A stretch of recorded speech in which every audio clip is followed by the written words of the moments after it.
Hi అండి, అందరికీ నమస్కారం. కరకరలాడే చెకోడీలు ఎలా తయారు చేయాలో ఇప్పుడు ఈ వీడియోలో చూద్దామా. మేము ఛానల్ని కొత్తగా స్టార్ట్ చేసామండి. మీకు నచ్చితే ఒక లైక్ చేయండి, ఛానల్ని సబ్స్క్రైబ్ చేసుకోండి.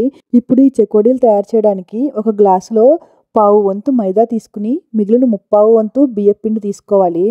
ఇప్పుడు నేను ఒక గ్లాస్ కొలతకి చెప్తున్నానండి. ఇప్పుడు ఈ గ్లాసు పిండికి మనం ఒక గ్లాస్ వాటర్ తీసుకోవాలన్నమాట.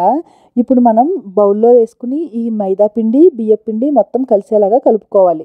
ఇప్పుడు ఒక మూకుడు పెట్టుకుని గ్లాస్ పిండికి గ్లాస్ వాటర్ అండి వాటర్ వేసుకోవాలి. వాటర్ మరిగిన తర్వాత దాంట్లో కొద్దిగా పసుపు, కారం, ఉప్పు, జీలకర్ర వేసుకోవాలి. మీకు ఇష్టమైతే ఇక్కడ ఫుడ్ కలర్ని కూడా యాడ్ చేసుకోవచ్చండి. నేనైతే యాడ్ చేయట్లేదు. ఇప్పుడు ఈ వాటర్ అంతా మరిగిన తర్వాత మనం రెడీ చేసి పెట్టుకున్న బియ్యం పిండిని మైదా పిండిని అందులో వేసుకుని బాగా కలుపుకోవాలి. ఇప్పుడు ఈ వాటర్కి పిండి కరెక్ట్గా సరిపోతుందండి. స్టవ్ ఆన్ చేసి ఉండగానే ఈ పిండిని కాస్త ఈ వాటర్లో మనం బాగా కలిపేసుకోవాలి. కొంచెం నూనె వేసుకోండి, నూనె వేసుకొని కలుపుకోండి. ఈ పిండిని మనం కాస్త చల్లారాలండి. కాస్త గోరువెచ్చగా చల్లారిన తర్వాత వీడియోలో చూపించిన విధంగా కలుపుకుంటే మనకి చపాతీ పిండిలాగా కన్సిస్టెన్సీలో వచ్చేస్తుంది. ఇప్పుడు దీన్ని మనం చెకోడీలాగా మనం ఒత్తుకుని ఆయిల్లో ఫ్రై చేసుకోవడమే. మీకు శనగపప్పు చెకోడీలు కావాలి అనుకుంటే మీరు ఒక హాఫ్ అన్ అవర్ ముందు శనగపప్పు నానబెట్టుకోండి.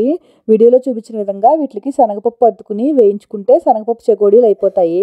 వీటిని మనం ప్లెయిన్గా ఏ పప్పు లేకుండా కూడా యాడ్ చేసుకోవచ్చండి. అవి కూడా చాలా బాగుంటాయి. మేము కొన్ని శనగపప్పు చెకోడీలు చేసాము, మిగిలినవన్నీ ప్లెయిన్గా చేసేసామండి పిల్లల కోసం అనమాట. ఇప్పుడు మనం తయారు చేసుకున్న చెకోడీలన్నిటిని ఆయిల్లో ఫ్రై చేసుకోవాలి. ఒక బాండీ పెట్టుకుని ఆయిల్ వేసుకుని, ఆయిల్ మరీ ఎక్కువ కాగిపోకూడదండి, కాస్త కాగితే సరిపోతుంది. ఎందుకు అంటే చెకోడీలు కాస్త దలసరిగా ఒత్తుకుంటాం కదా, లోపల నుంచి కాలితేనే అవి కరకరలాడుతూ వస్తాయి. చెకోడీలు కాస్త వేగిన తర్వాత మీడియం ఫ్లేమ్లో పెట్టుకుని మీరు వాటిని ఫ్రై చేసుకుంటే చాలా కరకరలాడుతూ క్రిస్పీగా వస్తాయండి చెకోడీలు. వీడియోలో చూపించినట్లుగా నొరగంతా అయిపోతే కనుక మనకి చెకోడీలు రెడీ అయిపోయినట్లే. మనం వీటిని సర్వింగ్ బౌల్లో తీసుకుంటే రెడీ అండి. ఈ చెకోడీలు చాలా క్రిస్పీగా వస్తాయి, చాలా బాగుంటాయి అన్నమాట. మా పిల్లలు తర్వాత ఆలు ఏబిసిడీలు చేయమంటే మొత్తం ఉన్న పిండి అంతటిని మళ్ళీ కలిపి ఆలు ఏబిసిడీలు చేసామండి. వీడియోలో కనిపిస్తుంది కదా, అలా కూడా మనం చేసి పిల్లలకి పెట్టచ్చు. మీకు మా వీడియో నచ్చినట్లయితే ఛానల్ని సబ్స్క్రైబ్ చేసుకోండి, లైక్ చేసి షేర్ చేయండి. Thanks for watching.